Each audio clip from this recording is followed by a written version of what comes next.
usuários, tá? Eu vou só listar, não vai dar tempo de falar todos os detalhezinhos de cada uma, né?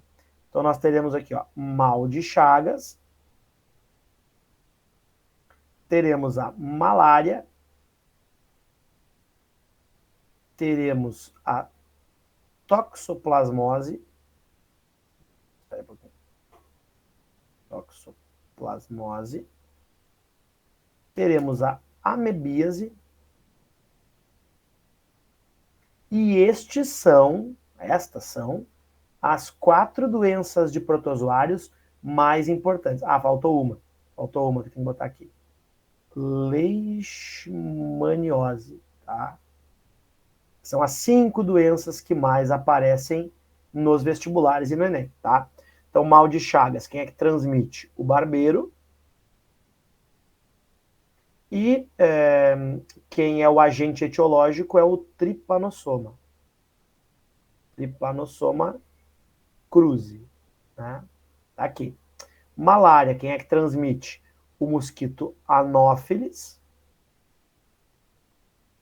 Chama de mosquito prego, né? E quem vai produzir a doença é o protozoário do gênero Plasmodium. Tem vários gêneros, né? Plasmodium vivax é um dos mais conhecidos. Toxoplasma, a gente tem aqui uma possibilidade de ter gatos, né? Ou carnes. Então eu posso ter um contágio por gato, saindo das fezes dele o ovo, mas geralmente é por carnes, né? Não é bem um vetor, é uma maneira de chegar até mim. E quem causa é o toxoplasma, né? Então isso aqui é barbado. Os nomes são fáceis. Amebíase, qual é o... Não tem vetor, né? Aqui é direto por contaminação. É a Entameba histolítica. Eu não lembro se eu escrevi certo esse Y aqui. Depois vocês olham ali, tá, gente? E a leishmaniose, chamada também de úlcera de Bauru ou de Calazar, ela é transmitida pelo mosquito palha. Então tem que cuidar para não confundir com a malária, né? Mosquito palha, que a gente chama também de birigui. E aí, quais são os gêneros, né? É Flebotomus ou Lutzomia, tá? Os 2 gêneros de mosquitos. E quem vai provocar a doença, então, é a leishmania. Se for úlcera de Bauru, é a leishmania brasiliensis. E se for Calazar, é a leishmania do Novani. Daí vai depender. Não vão cobrar isso de vocês, mas saber o nome leishmania já está de bom tamanho. Então essas são as doenças principais. Tem algumas outras, né? A gente tem, por exemplo, aqui giardíase. A gente tem doença do sono, que é uma doença africana, né? A gente tem tricomoníase. Mas, né, essas aqui que eu circulei são as mais importantes. A gente trabalhou bem em aula isso. Não se enganem, tá, gente? Isso aqui, independente de cair muito ou pouco na nossa prova, pensando em Enem, tá, vocês têm uma chance muito grande de ver essas coisas aparecendo lá. Se a gente for seguir um pouquinho mais para frente agora, chegamos nos fungos, né? Fungos, tá? Os fungos são, sim, um reino. Tá? Aqui a gente tem um reino, né, monofilético aqui, tudo certinho. Então, os fungos, o que eles vão ser, tá, gente? Eu posso ter fungo unicelular, e aí se ele for unicelular, eu posso chamar ele de levedura, e tenho fungos pluricelulares. Tá? Então, isso é a primeira coisa. Segunda coisa, eles têm parede celular. Precisa saber de que é feita a parede celular? Claro que sim. Vou ver se alguém arrisca me dizer aí. O que é feita a parede celular de fungo? Quitina. Muito bom. Quitina, que é similar aos artrópodos, né? Se eu for falar qual é a reserva energética dos fungos, de que é? Glicogênio. Muito bom, glicogênio, não é amido, tá? Isso aí. Outra coisa, gente, fungos são sempre heterótrofos. Então não existe fungo fotossintetizante, não existe fungo com clorofila, tá? Então, fungos são heterótrofos e se alimentam basicamente por absorção, né, jogando suas enzimas para fora e absorvendo o resultado da degradação do que eles estiverem comendo ali, tá? Se eu for olhar o corpo de um fungo pluricelular, eu vou ver que aqui nós temos aquelas unidades aqui, né? Que nós chamamos de hifas, tá? E o conjunto de muitas hifas nós chamaremos de micélio. Então, o corpo dos fungos sempre vai ser um micélio, tá? Um fungo pluricelular ali. Quais são os fungos que a gente conhece aí, os exemplinhos, né? Temos os mofos, que a gente pode chamar de bolor, cogumelos, orelha de pau,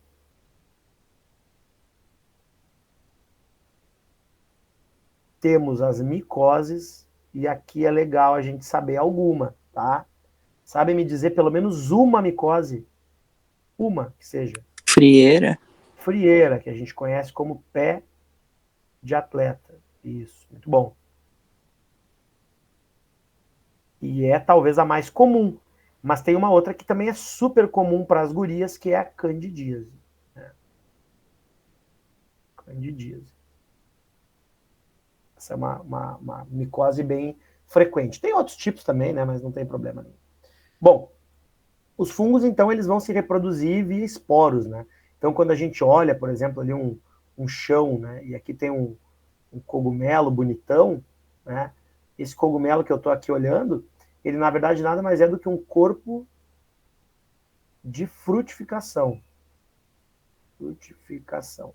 Ou seja, ele serve para reprodução, para mais nada, tá?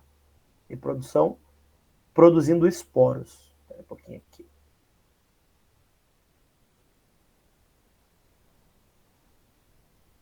Esporos, tá? Temos alguns usos industriais de fungos, né? Então os fungos podem servir ali usando as leveduras para fazer alimentos como pão, né? Posso usar para fazer cerveja, para fazer vinho, são os fermentadores ali, né? Eles podem ter um metabolismo aeróbico ou anaeróbico, tá? Geralmente facultativo. Então, quando falta oxigênio, eles fazem uma fermentação e eu posso usar isso a meu favor. Bom, se a gente for agora entrar em reino animal,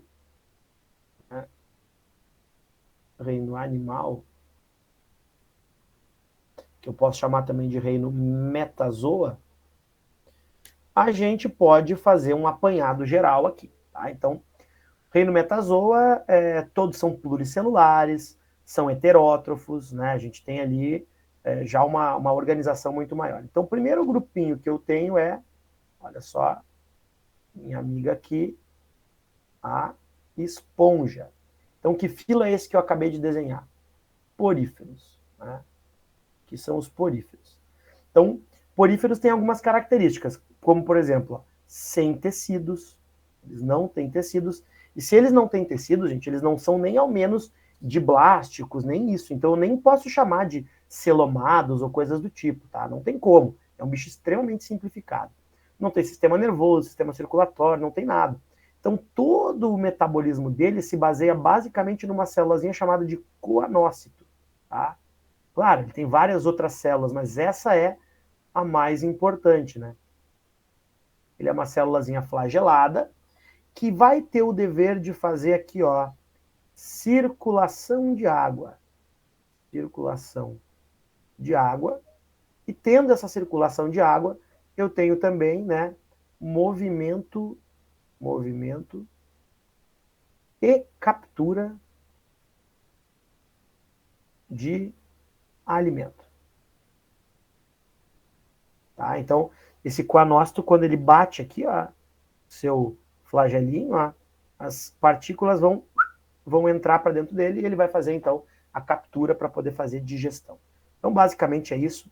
Eu tenho uma reprodução assexuada por fragmentação, por brotamento, posso fazer gemulação também, tem a reprodução sexuada, né?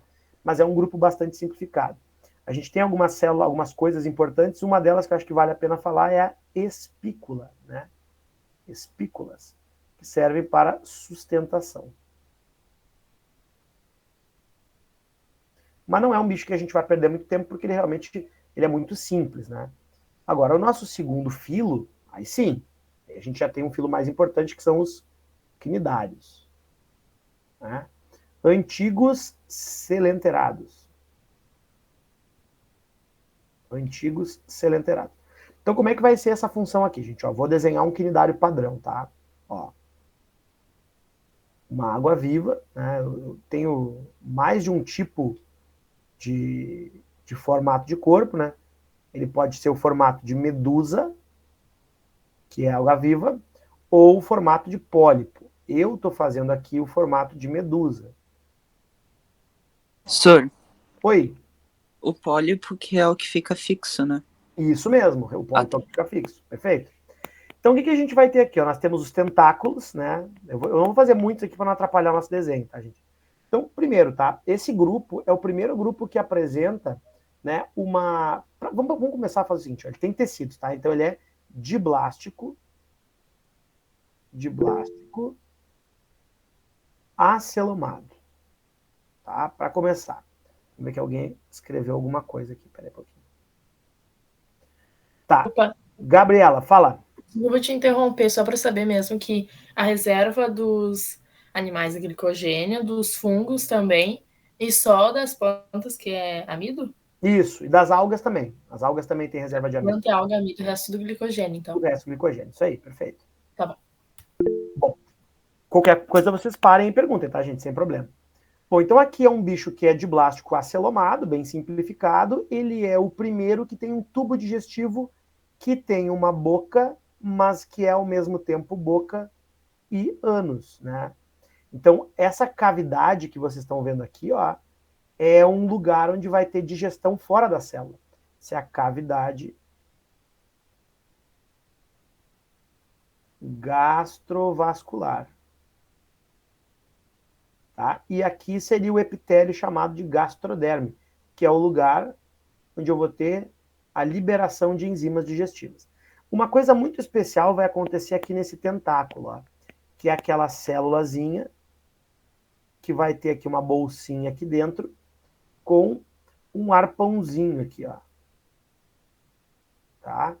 Que vai ser então essa célula chamada de quinidoblasto ou quinidócito, a célula madura, né? E a parte interna aqui, ó, de nematocisto. Nematocisto. Então é isso aqui que vai fazer a água-viva conseguir disparar esse ferrão, paralisar suas presas, as presas vão entrar, né, para dentro da boca. Aqui vai acontecer a digestão do tipo extracelular, tá? Pela primeira vez, e os restos alimentares, ó, vão sair daqui, os resíduos. Bem tranquilo, certo? Então, o que a gente tem aqui de mais importante nos quinidários é isso aqui. Temos as duas formas, que é a forma de pólipo e a forma de medusa. Próximo grupo, os famigerados plateumintos, né? O que os plateumintos vão ter de especial? Vão ser os vermes achatados. Né? Então a gente vai ter como principal integrante simbólico aqui, né, a planária. Tá? Aqui é a planáriazinha. Mas a planária não é um parasita nosso, né? O que tem de importante aqui? São os primeiros triblásticos, tá? Primeiros triblásticos. Porém, são acelomados, eles não têm cavidade. Então são animais bastante simplificados. Eles vão ter, não esqueçam, né, aquela paradinha que é a célula flama, que é para excreção e controle osmótico deles. É algo que é importante porque só existe aqui. O tubo digestivo deles não é completo. Então, no caso da planária, é um tubo incompleto. No caso do esquistossoma também. No caso da tênia, nem tubo digestório tem, né? Não tem sangue, é um bicho bem simplificado mesmo. E aí aqui, qual que é o grande, o grande problema que nós temos pensando em vestibular, né, gente? O nosso, deixa eu só numerar aqui. Vou colocar 2 e botar 3 aqui. Aqui a gente tem as doenças, né? Nós temos as